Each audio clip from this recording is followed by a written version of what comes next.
Kecamatan Sirimau penyumbang kasus DBD tertinggi di Kota Ambon.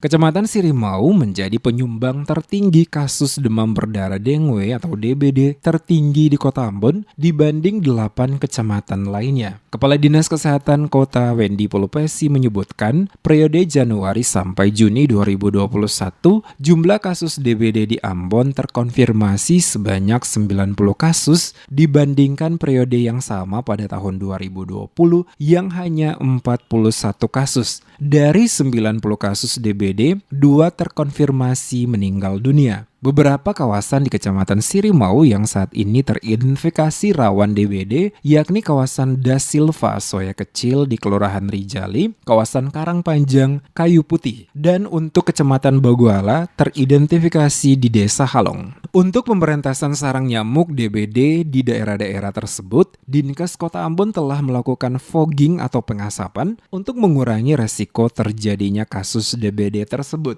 Dikatakan program pemberantasan dengan cara fogging tidak akan efektif jika tidak diikuti dengan pola hidup sehat dari masyarakat untuk menjaga lingkungan tetap bersih. Luar biasa terjadi peningkatan kasus dibandingkan dengan tahun lalu. Tahun lalu sampai dengan bulan Juni itu ada sekitar 41 kasus. Sedangkan yang di tahun ini sampai dengan bulan Juni sudah 90 kasus. 90 kasus dan 2 kasus kematian. Nah, itu terjadi peningkatan. Jadi intinya bagaimana masyarakat itu menjaga lingkungan dengan betul. Daerah yang teridentifikasi itu mana aja, Bu? Daerah yang paling sering itu setiap tahun, kemarin kita di Da Silva. Da Silva itu kita lakukan fogging, kemudian ada juga barusan di Karangpanjang, kemudian di Kayu Putih, Halong, itu setiap tahun biasanya ada kasus. Berarti kasus yang paling tertinggi Kecamatan Sirimau ya? Kecamatan Sirimau.